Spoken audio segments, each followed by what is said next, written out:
যাই, আজ আমি মুক্তো ছাড়াই ঝিনুক মোমো তৈরি করব। আর মুক্তো দিয়ে গয়না বানানো যায়, কিন্তু এই মুক্তো দিয়ে গয়না বানানো যায় না, পেট ভরা যায়। অর্থাৎ আপনারা দেখতে থাকুন আমি কিভাবে ঝিনুক মোমো তৈরি করেছি। কি কি উপকরণ লেগেছে: 250 গ্রাম বোনলেস চিকেন, আদা, লঙ্কা, পেঁয়াজ, রসুন কুচি, আর পেঁয়াজ কলি কুচি, কর্নফ্লেক্স, জিরা ভাজা গুঁড়ো, আর চিলি ফ্লেক্স, গোলমরিচ গুঁড়ো, লবণ, সাদা তেল ও সোয়া সস। চিকেনটাকে আমি ভালোভাবে মিক্সিতে পেস্ট করে নিয়েছি। আদা, লঙ্কা, পেঁয়াজ, রসুন কুচি, পেঁয়াজ কলিও কুচি দিয়েছি। আর জিরাটাকে ভালোভাবে ভেজে গুঁড়ো করে নিয়েছি। গরম মশলা ভেজে গুঁড়ো করে নিয়েছি। আর দিয়েছি চিলি ফ্লেক্স, গোলমরিচের গুঁড়ো, লবণ, সাদা তেল আর সোয়া সস দিয়ে ভালোভাবে হাত দিয়ে মেখে নিয়েছি।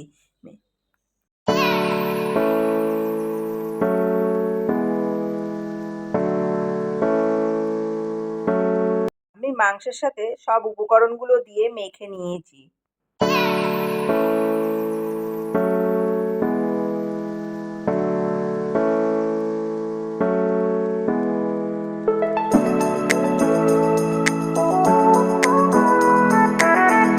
এবার আমি ভালোভাবে কর্নফ্লাওয়ারটা দিয়ে মেখে নেব। ঝিনুকের মধ্যে যে মুক্তোটা তৈরি হবে সেটা দেখেন আমি হাতে তৈরি করছি, গোল গোল করে নাড়ু শেপে খুব সুন্দরভাবে তৈরি করতে হবে। এই যে আমি মুক্তোর মতন নাড়ুগুলো সব তৈরি করে ফেলেছি চিকেন দিয়ে।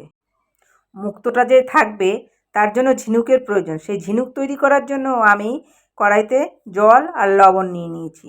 এদিকে গ্যাসটা জ্বালিয়ে নিয়েছি, গরম জলটা হবে। এইবার যখন হয়ে আসবে, ভালো একটু ফুটে আসবে, তখন আমি ময়দা দিয়ে দিয়েছি। 2 কাপ ময়দা দিয়ে দিয়েছি। জলটা আমি হাত দিয়ে একটু দেখেও নিয়েছি জলটা ভালো মতো হয়েছে কিনা। দেখলাম একটু দেরি আছে, তাই জন্য পরে আমি 2 কাপ ময়দা আমি একটা প্যাকেটের মধ্যে রেখে দিয়েছিলাম আলাদা করে, সেটা আমি ঢেলে দিলাম।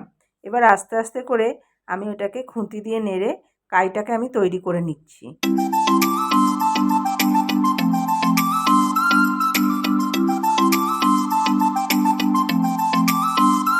আমি ভালোভাবে মেখে আমি রুটির গোলার মতো করে নিয়েছি। আমি রুটিটাকে ভালোভাবে সুন্দর করে বেলে নিচ্ছি, আস্তে আস্তে করে খুব ভালোভাবেই বেলছি। এবার বেলে আমি হরলিক্সের যে মুটকিগুলো আছে ওই মুটকির শেপে আমি সম্পূর্ণটাকে তৈরি করব। আস্তে আস্তে করে নিচ্ছি, একটু সমানটা করে নিতে হবে, কারণ সমান না করলে ওইগুলো ভালোভাবে আসবে না। এবার ওই যে মুটকিটা দেখুন, ওই মুটকিটা দিয়ে আমি আস্তে করে চেপে চেপে শেপগুলো করে নিচ্ছি। ঝিনুকের যে শেপটা তৈরি হবে এইটা দিয়ে আমি আস্তে করে সুন্দরভাবে করে নিচ্ছি। আমি সুন্দরভাবে চেপে চেপে একটা কাঠির দ্বারা দাগ টেনে নিচ্ছি। দাগগুলো যেন খুব সুন্দর হয়। এপিটোপিট 2 পিঠেই করতে লাগবে, 2 পিঠেই আস্তে আস্তে চেপে চেপে করে নিতে হবে।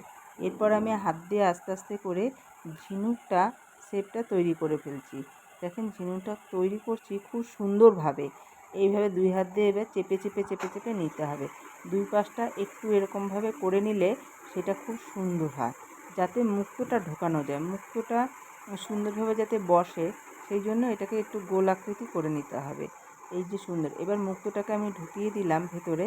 এইবার দেখেন ঝিনুকটা খুব সুন্দর, 2 সাইডটা একটু মুড়িয়ে নিতে হবে, কারণ এইটা হচ্ছে ভালোভাবে মুক্তোটা না পড়ে যায়, মুক্তোটা পড়বে না। খুব সুন্দরভাবে আমি একটা হাঁড়িতে জল বসিয়ে দিয়েছি স্টিমে। এই স্টিমের উপরে ঝাঁঝরি থালা রেখেছি। এইবার সব ঝিনুকগুলো দিয়ে দিয়েছি, ঢেকে দিয়েছি, 15 মিনিট স্টিমে থাকবে। আমি যে সসটি তৈরি করব, টমেটো সস দিয়েছি, চিলি ফ্লেক্স দিয়েছি, ধনেপাতা কুচি দিয়েছি, লবণ দিয়েছি, সাদা তিল দিয়েছি, আর ওইদিকে সাদা তেল 1 হাতা গরম করে দিয়ে দিয়েছি। ভালো করে মিক্সচারিং করে সুন্দরভাবে এই সসটি তৈরি হয়ে যাবে।